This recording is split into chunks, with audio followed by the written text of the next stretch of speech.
The following is a project of our nonprofit newsroom. Support Midcoast Morning and local journalism today at chly.ca/donate. Local news doesn't survive without local support.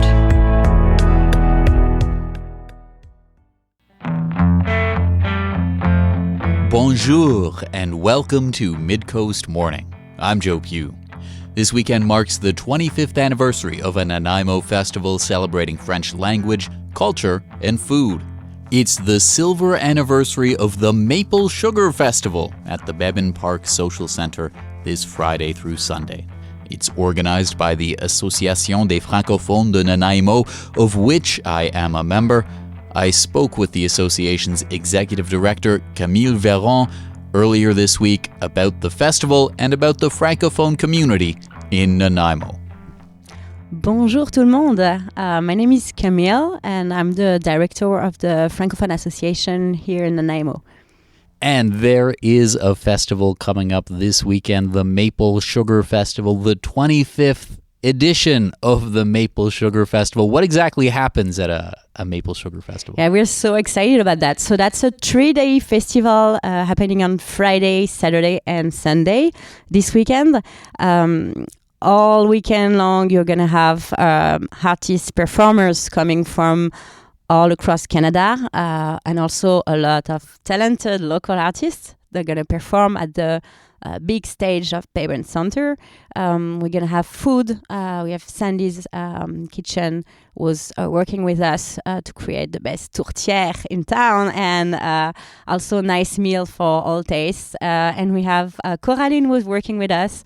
We created special dessert for this year for celebrating the 25th anniversary. So that's a kind of a fusion between the Nanaimo bar and the pudding chômeur, which is a traditional Quebec dessert. And that's going to be really, really good. And I understand that this is billed as the largest Francophone festival on Vancouver Island. Can you tell me a little bit more about that? It's a main bilingual festival, actually, because it's Francophone, but it's also accessible for anybody. Everything will be in 2 languages. Many artists will sing in French, though, but you will be able to understand all the information there and access the workshops. Like on Saturday morning, we'll have a free writing workshop that's going to be bilingual. So whether you're more comfortable with French or English or both, you can come and write about what you feel about the festival, what are your memory of the festival, because for some people that's some place they've been every year for 25 years. Yeah, what does this mean that this is the 25th edition of this festival? Obviously a significant anniversary. Is anything special happening to mark that, and just what has this meant to people existing now for a quarter century? It has been for a while. Like before it started to be a festival, it was a 1-day activity just for the Francophone community. Like we do some event all year long, and it was at Bowen Park. And one year they rented the Centennial building, and they did a big sugar shack open to all public, and it was a blast. Like a big event. Many people came, Anglophone, Francophones. So after that, they started 20 years ago, this 3 days festival. This year, we're celebrating in many ways. On Sunday morning, we're going to have anniversary celebration. So the former director, Nicole Langlois, who created this festival 25 years ago, she called back all the people and members and artists who've been involved in the first years. And we're going to have a show on Sunday morning to show all the years of the festivals and all the people involved and how it evolves.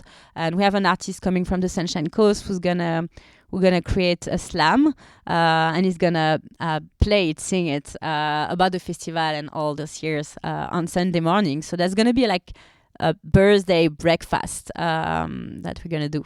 Can you give me a sense of what the Francophone community here in Nanaimo is like in terms of its size and maybe how people can get involved in it? we have a nice Francophone community here. I couldn't say exactly how many people it is. And also, it's a blur line being a Francophone, especially here in Nanaimo, because you can, maybe you've been raised in French and then you moved here and then you grown up in English, and now you don't really know if you're Francophone or Anglophone or just bilingual.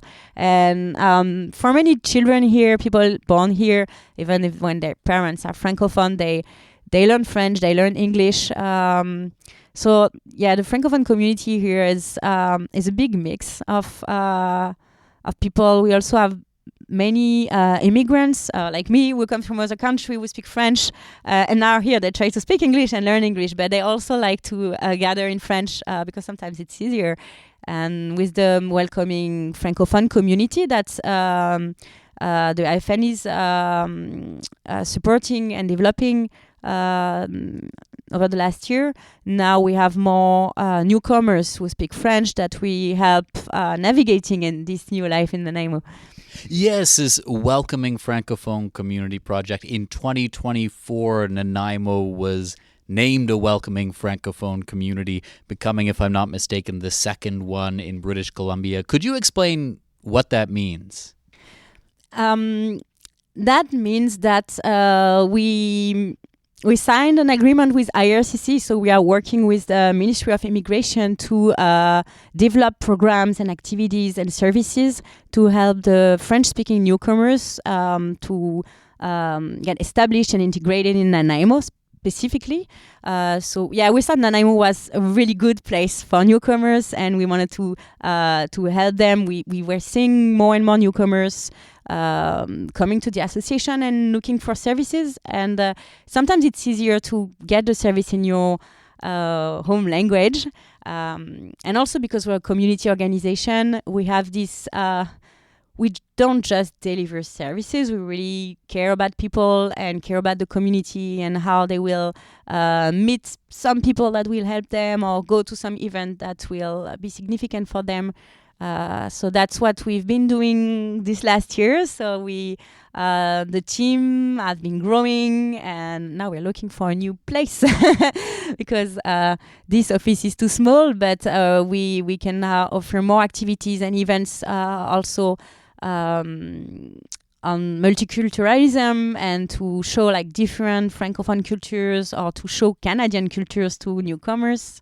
And we also have individual service for newcomers, like we're gonna help them to find a place to live, a work, where it's school to go, and so on. And Nanaimo was named a Welcoming Francophone Community in 2024. Now that we're in 2026, how has it been the first year and a half or so of the program? Could you walk me through some of what you've been able to do for people? So it's been a lot of building the program with the partners. So we're not doing that alone. We have a lot of partners, local partners, like CVIMS, Work BC, the Francophone School, but also provincial partners who offer services in French in employment, in education, and they're really, really specific on this field. So they're really good contact to have to refer the people who arrive. So we've been doing that, and what we want to do with the Welcoming Francophone community, what is our vision, and then what activities we're going to create for that. There have been 3 new people hired for that and trained. And then in early 2025, we started really helping the first newcomers who were coming to the association. What is the availability of different services like in French in Nanaimo for people in the community? Yeah, that's the thing. Like for administration or most services, actually, you need to speak English. So I've been myself before my coworker arrived, coming with newcomers to the bank, to the to ICBC, Service BC, because it's always hard to have someone who speaks French. So interpretation and also explanation, because it's like the bank. It's different in Canada than in all other countries. So what is a credit card and how to use it? So that's all kind of thing that we will explain. And also because we are a multicultural team, we come from different countries and background. We can also understand better what the difference can be between how it is here and how it is in another country. And it's good because we have this open-mindedness of being bicultural, so we can explain better, it's different than in your country, because here it's like this and you have to be careful with this. So, yeah. What about opportunities maybe for people to become bilingual or be bilingual in Nanaimo, in French and English in their day-to-day lives? Like, I have a sense that there are a lot of people across Canada who attend French immersion school, but like once that is over, what is the kind of the outlet, or are there ways for people to maintain and use their French here in Nanaimo if it's not their first language? That's what we're trying to support, actually. There is a big interest for learning French, and I think a bilingual country is something amazing, because it's people bilingual who learn other language can be also more open-minded with other culture. So we try to offer activities outside school, after school, for the children and for the adults, so they can keep living in French. For me, like half of my life is still in French, even though I'm in Nanaimo, thanks to the Francophone community. But I was really surprised this morning. I was in Quadaway for the school program, so we had like artists performing in the school. They're performing in all the French immersion and French school this week. And I was speaking with first-year students in French, and they were understanding and talking to me in French, and I was really, really impressed with this French immersion school. So I think there's really a big potential, and we have to be here and support it. And also newcomers, because they arrive and they speak more French than English, it's a good way to have more like French speaking in Nanaimo, and with all the activities and events that we offer. If people who are learning French in Nanaimo come to this activity, they will have the opportunity to meet people who are more comfortable in French. So they will have the opportunity to speak French with them. Returning to the festival this weekend, I understand that there are a number of entertainers coming in and taking part. Some of them are local, some of them are from elsewhere. Is there anyone in particular you would highlight for folks? Yeah, we have a few cool headliners. Missy D, she's really popular among kids and teenagers, and she was here last year and it was a big success, so she's coming back this year on Saturday morning. Mélissa d'Electrotrad, it's a band from Quebec. They're flying all the way, and they do traditional music mixed with electro. It's pretty cool. I like it. Alpha Yaya Diallo is a musician. He'll come with his band from Vancouver and is playing West African music. We have cool local artists as well, like Pierre Schreier, Daniel Emblom, and Adam Dobrest. They're coming every year, but they're so talented, and we're so happy to have them living here in Gabriola that we keep enjoying them. Outside of something like the Maple Sugar Festival, are there opportunities for, like, if you're a Francophone artist, to go and play a set somewhere in and around Nanaimo in French? Yeah, every time we do a community event, we like to have musicians. So actually, some of the musicians that we have at the festival have been playing in some event as well, like Benny and Vaza. They're gonna play on Sunday. They're gonna play on Sunday, and we discovered them.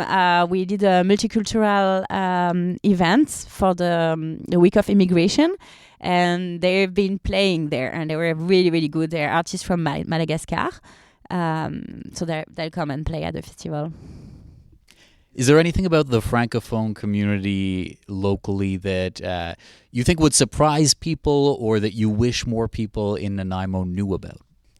Yeah, I'd like to say that it is possible to live in French in Nanaimo, like part of our staff do, actually.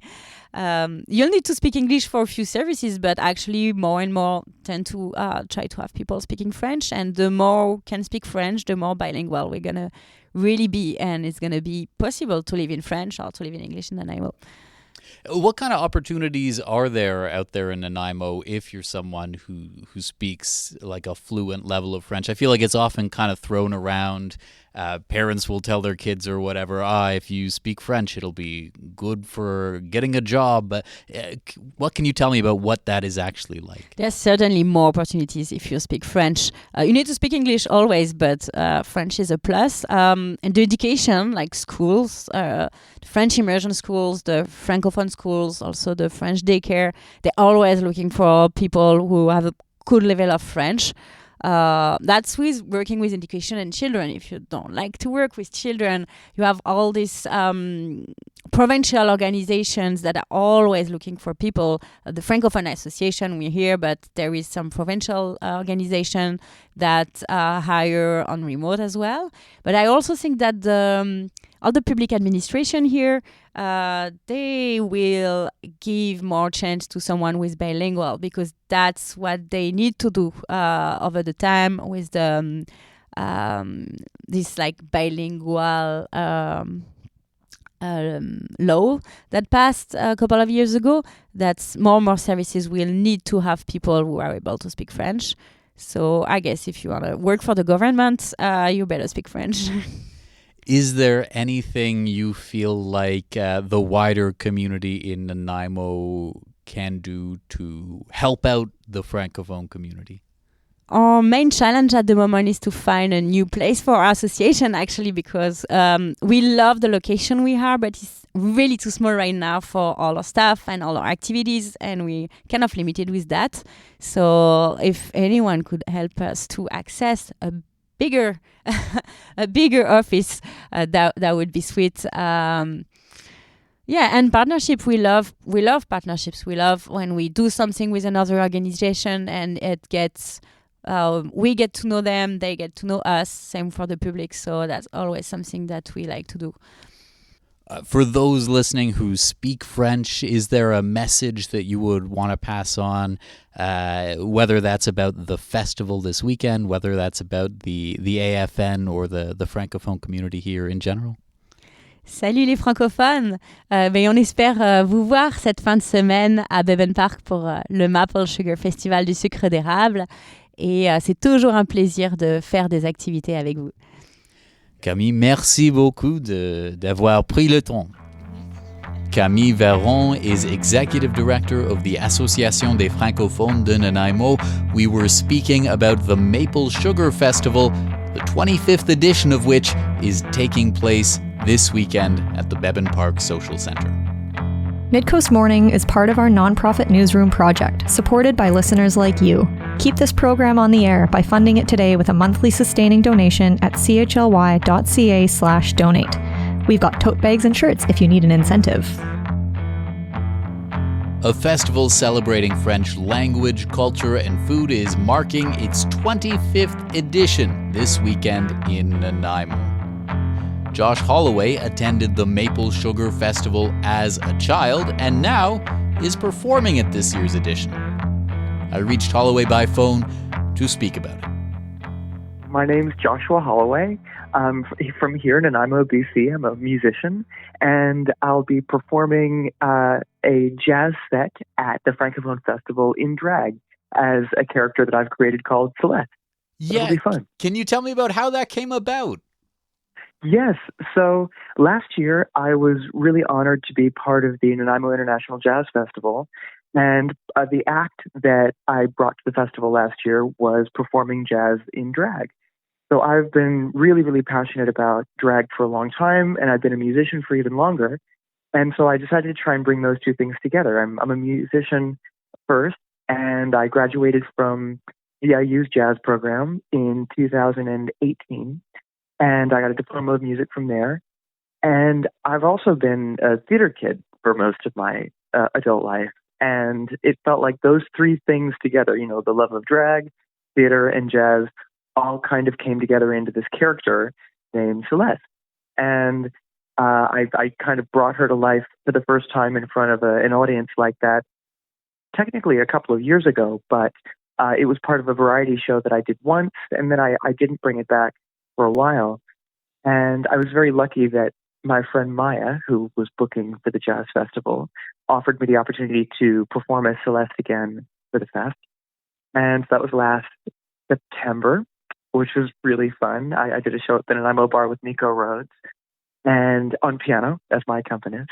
And Nico and I will be performing together again at the Francophone Festival coming up. So I'll be performing as Celeste again, and he'll be joining me on keys. It'll be fun.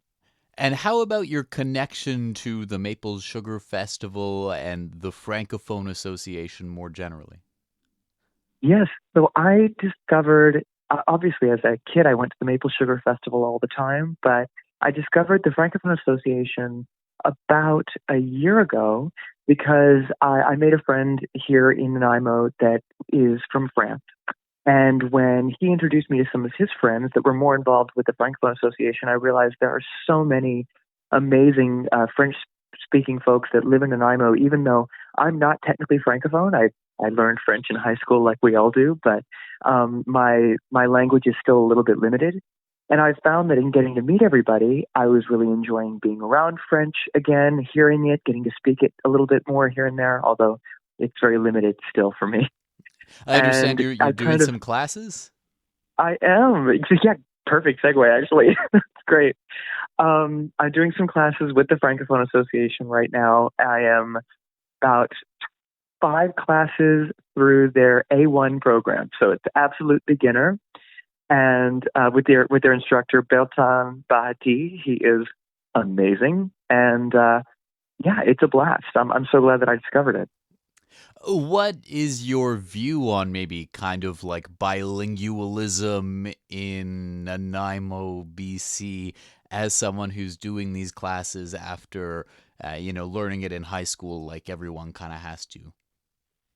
I'm so glad that these classes exist because the tricky thing about learning French in high school is although it's, you become not necessarily fluent, but you become comfortable in French when you're in high school. If you don't have a lot of French-speaking people around you on a regular basis, you have no one to talk to in French. So it's really easy to lose the language. And because no one else in my family really speaks French, I lost it, unfortunately, what I was able to speak. And so I was grateful to make some French friends, find the association, and start speaking it again. Because BC is we do have a French population here, but compared to the rest of Canada, we don't have as many bilingual French speakers here.